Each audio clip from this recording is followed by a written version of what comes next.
안녕하세요. 금융교육지원단 연구원 최세진입니다. 오늘은 저하고 바이러스와 면역에 대해서 한번 이야기를 나눠볼까 하는데요.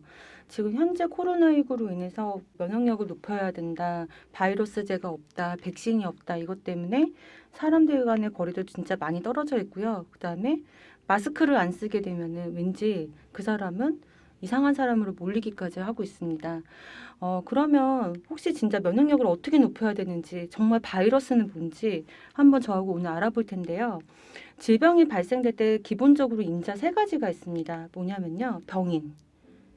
병균을 말하는 거죠. 세균인지 바이러스인지 아니면 물리적으로, 화학적으로 대기나 수질에서 오는 건지 아니면 사회적, 스트레스를 받아서인지 아니면 습관인지. 스트레스는 뭐죠? 사회적인 건 내가 직업적으로 오는 스트레스도 있고요. 아니면 내가 특수직을 했을 때는 특수에 대한 것 때문에 오는 경우도 있습니다. 그럼 숙주는 뭐냐면요. 저희를 말하는 거죠. 왜냐하면 생물학적으로 제가 성별이 여자인지 아니면 사회적으로 내가 직업이나 아니면 결혼한 거나 가족 상태가 어떤 건지, 체질적, 제 면역 상태가 어떤지, 영양 상태가 어쩐지, 그다음에 선천적으로 제가 문제가 있었던 건지, 아니면 후천적으로 뭐가 문제가 발생했는지, 또 하나는요, 환경이에요. 그에 따른 환경인데요.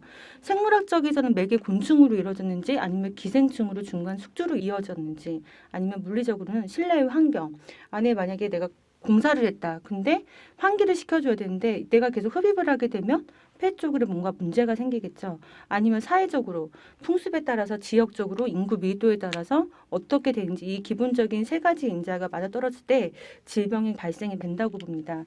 자, 그러면 저희가 지금 바이러스 그러는데 그럼 바이러스하고 세균의 차이가 뭐가 있을까요? 정말 쉽게 얘기하면요. 여성들은 방광염이 정말 자주 걸립니다. 방광염은요. 저희가 병원 가면 어떻게 하죠? 주사를 맞고요. 항생제 투여를 합니다. 이건 세균으로 인한 감염을 말하는 거고요. 바이러스는 흔히 알고 있는 우리가 감기 바이러스 말하죠. 신종플루 바이러스나 아니면 장염이에요. 장염은 세균으로 올 수도 있고요. 바이러스로도 올 수 있습니다. 그렇기 때문에 이 두 가지를 분명히 구분해 주셔야 되는데 이네 두 가지 차이점이 있습니다. 아니 바이러스가 코로나가 19가 지금 100일이 지났는데 왜 아직도 백신이 발견이 안 된 거야라고 얘기를 하시는데요. 얘네 정말 한 가지 공통적인 특징이 뭐냐면 질병을 유발할 수 있는 미생물인데요.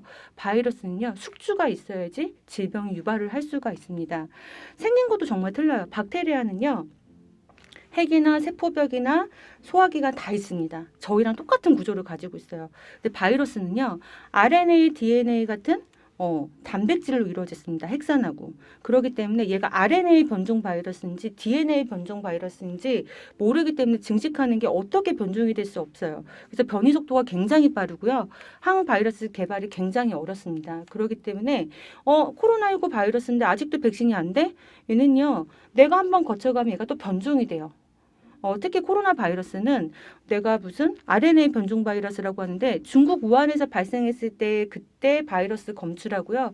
한국에서 지금 검출된 바이러스가 일치하지 않는다라고 보시면 됩니다. 그렇기 때문에 내가 병을 일으키는 대표적인 게 세균과 바이러스인데 정말 흔히 알고 있는 게 방광염 같은 건 세균으로 인한 항생제. 그래서 항생제 개발이 되기 때문에 크기도 굉장히 세균보다 바이러스가 작기 때문에요. 세균에 대해서 오는 질병은 항생제 치료가 가능하지만 바이러스는 그에 따른 백신 개발이 굉장히 어렵습니다. 자, 그러면 코로나 바이러스 19가 감염성 질환이 어떻게 대부분 올까? 근데 이런 뉴스가 있었습니다. 기저질환. 당뇨나 아니면 고혈압 환자들이 이 질병이 발생했을 때 사망률이 높다. 이런 얘기들 굉장히 많이 들어보셨죠. 그러면 얘가 도대체 질환의 원리가 어떻게 돼서 내가 코로나 바이러스에 감염이 돼서 어떻게 사망했는지 이런 부분이 아까 숙주나 뭐 매개체 이런 것에 따라서 제가 구분이 되어진다고 했어요. 그럼 한번 저희가 살펴볼게요. 병인은 뭐냐면 아까 중국 우한 지역에서 처음 발생했어요. 코로나 바이러스. 이 바이러스가 발생을 했는데 숙주, 면역력과 감수성이 떨어지는 기저질환 환자나 노인에서 사망률이 굉장히 높아져요. 왜? 정상이고 건강한 사람들은요.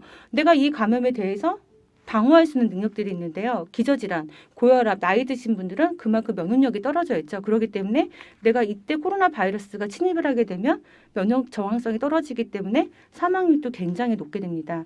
자, 환경은요. 밀폐된 공간이나 요양병원, 한정된 공간에서 유행이 굉장히 많이 됐습니다.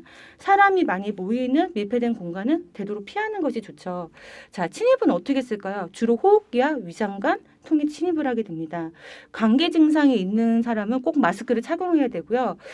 사실은 내가 이런 증상이 없어. 그럼 마스크 착용은 사실은 안 해도 된다고 되어 있는데 지금 안 하게 되면 어떻게 됐죠? 굉장히 이상한 사람으로 몰리게 되죠. 자, 상호작용은 뭐냐면요. 내가 항원 변이 면역 억제, 잘 먹고 잘 자고 적절한 운동에서 스트레스가 없으면 방어력이 정말 좋아져요. 근데 내가 이런 것들을 안 해. 뭐 기름진 음식 먹어. 그다음에 내가 잠도 잘 못 자. 이런 사람들은요. 바이러스가 침입했을 때 그만큼 저항력이 떨어져서 더 치료를 급격하게 받아야 되거나 자가 격리를 할 수 있는 상태가 굉장히 많이 옵니다. 자, 숙주 손상은 뭐냐면요. 내가 이런 바이러스 침입이 됐어. 그랬을 때 어떻게 되느냐. 폐렴이나 폐섬유 등으로 손상이 굉장히 많이 발생이 됩니다. 자, 질병 발생의 메커니즘을 보면요. 기저질환, 아까 같이 만성질환이라고 말하는데 고혈압, 당뇨 이런 것도 생활습관병이라고 지금 분류를 하고 있습니다. 이런 경우가 어떻게 발생을 하냐면요. 내가 어떤 스트레스 독성 물질을 굉장히 많이 받습니다. 그러면 우리 몸에서 자율신경계에서 교감신경이라는 게 우세하게 됩니다. 교감신경은 뭐냐면요. 내가 운동을 하거나 긴장한 상태 보면 내가 긴장된 상태 있죠. 이때 교감신경이 굉장히 우세를 합니다. 이게 많이 우세가 되다 보면요. 아드레날린이라는 호르몬이 굉장히 올라가게 됩니다. 그렇게 되면 혈관이 수축이 되겠죠. 그러면 혈류가 느려지면서 세포 조직이 파괴되고 유전자 변이가 와서 만성질환으로 이용이 됩니다. 자, 영양 상태는요, 유전자를 변형시켜서 만성 질병을 유발시킵니다. 내가 먹는 음식들의 영양 상태가 불균형화되면요, 노화가 오고 있고요, 암이 촉진되고 신경인지 기능장애, 치매 이런 것들이 많이 오죠. 노화는요, 나이가 들어서 오는 게 아니라요, 사실상 어찌 보면 내가 영양 상태가 불균형하고 오랫동안 지속되면 이거 다 세포가 늙어가기 때문에 노화가 촉진된다고 보시면 됩니다. 자, 이런 게 있어요. 하버드대 식품 피라미드를 아시나요? 라고 있습니다. 뭐냐면 내가 한 끼 식사도 똑똑하게 이렇게 해서 이렇게 얘네가 정의가 내린 게 있는데요. 자, 1번부터 5번까지 피라미드 모양이 있습니다. 이게 뭐냐면요. 1번, 매일 운동을 하는지 아니면 체중 조절을 정말 잘하고 있는지. 두 번째 볼게요. 전국류인데요. 현미나 아니면 정제되지 않은 탄수화물을 먹고 있는지. 근데 저희는 주식이 뭐죠? 쌀밥이죠. 그리고 정말 달달한 빵 같은 거 정말 많이 먹고 있습니다. 라면도 정말 많이 먹고 있죠. 세 번째, 건강에 좋은 기름을 사용하고 있는지. 그게 뭐냐면 호두나 견과류, 뭐 이런 좋은 기름이나 좋은 뭐 단백질 이런 거 섭취하고 있는지 보는 건데요. 자, 네 번째는요. 유제품 또는 비타민 D, 칼슘 제제를 복용하고 있는지. 그다음 다섯 번째는요. 될 수 있는 한 적게 먹어야 할 식품 중에 보면은 붉은 고기, 탄산음료 이런 것들이 있습니다. 근데 저희 한번 생각을 해볼게요. 우리 어떻게 먹고 있죠? 저희는 5번을 굉장히 많이 먹고 있지 않나요? 그렇기 때문에 우리가 식사를 하더라도 영양소가 골고루 밸런스가 맞춰지지 않고 있기 때문에 내 면역력은 스스로 떨어진다고 볼 수 있습니다. 현대인들의 식탁을 보면요. 외식이 많아졌고요. 혼밥을 많이 즐기고 있습니다. 또 이번에 코로나19로 달라진 삶이 있는데 뭐냐면 편의점 음식들이 굉장히 많이 팔렸답니다. 그러면 어떻게 되죠? 한번 조리된 거를 다시 냉동된 걸 다시 조리해서 먹게 되죠. 그렇기 때문에 우리가 가공식품을 정말 많이 섭취하고 있고요. 두 번째는요. 칼로리 상태는 굉장히 좋은데요. 영양소 상태는 굉장히 좋지 않다라는 거죠. 우리가 가장 많이 알고 있는 거 탄수화물, 지방, 그다음에 그런 것들은 정말 많이 섭취를 하고 있는데 칼슘, 미네랄 이런 것들은 섭취가 거의 많이 되어 있지 않습니다. 근데 이거 아시나요? 내가 병원에 갔는데 이런 얘기를 많이 해요. 어디가 아파서 왔어요. 병원에 왔어요. 근데 내가 어떤 진단을 받기 위해서 검사를 여러 가지를 진행을 했습니다. 진행을 했는데요. 의사 선생님이 이런 얘기를 해요. 별 이상이 없는데요. 어떤 진단이 내려지지 않는데요. 이런 얘기들을 정말 가끔 듣게 됩니다. 제가 요즘 정말 너무 많이 듣게 돼요. 근데 이게 왜 그럴까요? 사실은 칼슘이나 미네랄로 부족해서 오는 질병이요. 저희가 알고 있는 상상 이상으로 900가지 질병이 발생을 한다고 봅니다. 우리가 에너지를 쓰고 있는 탄수화물, 지방, 단백질은요. 크게 에너지를 쓰는 거고요. 그거를 구성해서 바탕으로 우리가 내 몸을 조절하고 할 수 있는 것들은요. 칼슘과 미네랄이라고 보시면 됩니다. 근데 지금 현대인들은요. 내가 에너지를 쓰여 있는 탄수화물, 지방, 단백질을 많이 섭취하지만 칼슘, 미네랄 이런 무기질 같은 것들은 잘 섭취를 하지 않고 있다는 게 문제가 되죠. 자, 근데 이런 얘기예요. 그럼 면역력 강화를 어떻게 해야 돼요? TV를 보면요. CF에 홍삼을 드세요. 그럼 면역력이 좋아질 거예요. 비타민을 과다 복용하세요. 그다음 메가로 드세요. 이런 얘기들이 있고 유튜브에도 굉장히 많이 있습니다. 자, 면역에 관여하는 건요. 간하고 림프하고 그다음에 대장입니다. 간은요. 내가 어떤 바이러스가 왔을 때 물리적인 방어막을 쳐줘요. 단백질을 풍부하게 만들어줄 수 있는 간의 역할이 많죠. 에너지 생산을 해주고 해독을 해주죠. 자, 림프절은 뭐냐면요. 내가 어떤 바이러스가 나쁜 게 탁 쳐들어왔어요. 그러면 얘네가 나가서 싸워줍니다. 싸워주면서 이거에 대한 항체도 만들어주고 있죠. 근데 대장은 또 뭐죠? 내가 나쁜 것들을 걸러대서 노폐물을 배출을 시켜주죠. 근데 현대인들은 이 식생활이 무너지면서 이 세 가지 기능이 다 밸런스가 깨어지고 있어요. 또 하나는요.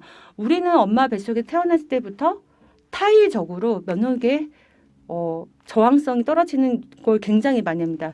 뭐냐면요. 내가 태어났습니다. 근데 내가 감기에 걸렸어요. 감기에 걸리면 당연히 열이 나겠죠. 나쁜 균이 들어왔기 때문에. 아까 감기는 뭐라고 했죠? 바이러스예요. 바이러스가 막 들어와서 나 너랑 싸울 거야. 그래서 백혈구가 막 나가서 싸우고 있습니다. 근데 저희 엄마들은 뭐 하죠? 해열제를 먹이죠. 그리고 강제적으로 열을 떨어뜨리고 이 친구가 면역력을 생성시키지 못할 정도로 약을 먹입니다. 그래서 우리는 자의적으로가 아니라 타의적으로 아기 때부터 항생제 노출과 해열제를 정말 과다 복용하고 있다는 사실입니다. 면역력을 그만큼 저하되는 기능을 많이 하기 때문에 그럼 내가 어떻게 면역력을 향상시켜야 될까? 그럼 뭘까요? 아까 제가 말한 간의 대사 기능, 그다음에 림프절에 대한 기능, 대장에 대한 이런 기능들이 좋아지려면 내가 밥을 먹더라도 식사를 골고루 영양 상태의 균형 있게 해줘야 된다라는 거죠. 자, 질병과 미네랄과 관계를 보면요. 간암이나 위암이나 폐암 같은 거 보면은 우리가 이런 거 알고 계셨나요? 결핍음소가 어떤 것 때문에 우리가 이런 질환들이 왔다. 이런 것들 지금 사실상 많이 대두되고 있습니다. 근데 여기에 단백질하고 탄수화물, 지방이 있나요? 그렇지 않죠. 이런 원소들이 조금씩 결핍이 되다 보니까 내가 이런 질환들이 나중에 발생을 한다고 봅니다. 우리가 진짜 식탁에 한번 볼게요. 셀레늄, 아연, 칼슘, 요오드, 철분 이런 것들을 우리가 공급원으로 많이 충족하게 공급을 하고 있는지 사실상 그렇지는 않아요. 그렇기 때문에 내가 한 끼를 드시더라도 어떤 건강식품을 챙겨 드시는 것보다 건강하게 균형 잡힌 식사를 해주시는 게 정말 좋고요. 또 하나는 뭐냐면 건강식품을 내가 요즘 많이 선전도 하고 홈쇼핑이든 이런 거 권해서 먹고 있는데요. 건강기능식품도 제대로 알고 드셔야 된다는 거죠. 생체 흡수를 높여줄 수 있는 거, 내 부분에 바로 공급돼서 영향을 해줄 수 있는 것들을 분명히 따져서 먹어야 된다라는 거죠. 자, 바이러스 면역 이런 거는 정말 쉬울 수도 있고 어려울 수도 있는데요.